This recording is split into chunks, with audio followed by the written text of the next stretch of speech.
വയനാട്ടിലെ ഉരുൾപൊട്ടൽ ദുരന്ത മേഖല പ്രധാനമന്ത്രി നരേന്ദ്രമോദി സന്ദർശിക്കും. ശനിയാഴ്ചയാകും പ്രധാനമന്ത്രി വയനാട്ടിൽ എത്തുക. 24 ബിഗ് ബ്രേക്കിംഗ് വിവരങ്ങളുമായി ദീപക് ധർമ്മടം ഇപ്പോൾ ചേരുന്നുണ്ട്. വയനാട്ടിൽ നിന്ന് തത്സമയം.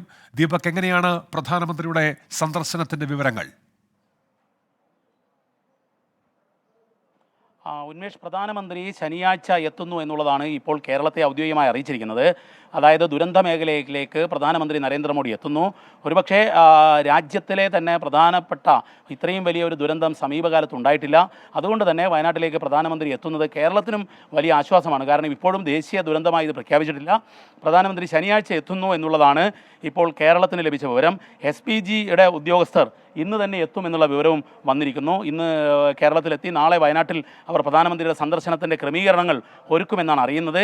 ഇപ്പോൾ മന്ത്രിതല ഉപസമിതിയുടെ വാർത്താ സമ്മേളനത്തിൽ പ്രധാനമന്ത്രിയുടെ വരവിനെ സ്വാഗതം ചെയ്യുകയാണ് ഉണ്ടായത്. റവന്യൂ മന്ത്രി K രാജനും അതുപോലെ തന്നെ പൊതുമരാമത്ത് മന്ത്രി മുഹമ്മദ് റിയാസും സ്വാഗതം ചെയ്തു. കാരണം പ്രധാനമന്ത്രി നേരിട്ട് വന്ന് ഇവിടുത്തെ കാര്യങ്ങൾ മനസ്സിലാക്കുമ്പോൾ അത് കേരളത്തിന് സഹായകരമായി മാറും. പ്രധാനമന്ത്രിയുടെ സന്ദർശനം ആ രീതിയിൽ സ്വാഗതം ചെയ്യുകയാണ്. മാത്രവുമല്ല, ഇതിനേക്കാൾ കുറഞ്ഞ കാഷ്വാലിറ്റി ഉള്ള ദുരന്തങ്ങൾക്ക് നൽകിയ സഹായം പോലും കേരളത്തിന് ഇതുവരെയും കിട്ടിയിട്ടില്ല. ആ അർത്ഥത്തിൽ കേരളത്തെ സഹായിക്കാൻ കേന്ദ്രം തയ്യാറാകണം. ദേശീയ ദുരന്തത്തിൻ്റെ കാറ്റഗറിയിൽ L4 കാറ്റഗറിയിലേക്ക് ഈ ദുരന്തത്തെ പ്രഖ്യാപിക്കണമെന്നുള്ളതാണ് പറയുന്നത്. ഏതായാലും പ്രധാനമന്ത്രി ശനിയാഴ്ച എത്തുന്നു എന്നുള്ള വാർത്ത 24 ആണ് ഈ വാർത്ത ആദ്യം ബ്രേക്ക് ചെയ്യുന്നത്.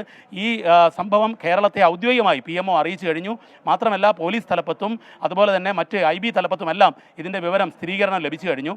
മറ്റന്നാൾ അതിൻ്റെ സെക്യൂരിറ്റി മീറ്റിംഗ് നടക്കാൻ പോകുന്നു എന്നാണ് നമ്മൾ അറിയുന്നത്. ഏതായാലും ദുരന്തമുഖത്തേക്ക് പ്രധാനമന്ത്രി നരേന്ദ്രമോദി നേരിട്ടെത്തുന്നു എന്നുള്ളത് കേരളത്തിന് അത് ഗുണകരമാകും എന്നുള്ളത് തന്നെയാണ് കേരളത്തിലെ മന്ത്രിമാരും പറയുന്നത്. ഉന്മേഷ്, ദീപക് ധർമ്മടമാണ് വയനാട്ടിൽ നിന്ന് വിവരങ്ങൾ നൽകിയത്. പ്രധാനമന്ത്രി വയനാട്ടിലെ ദുരന്തബാധിത മേഖലകൾ സന്ദർശിക്കും.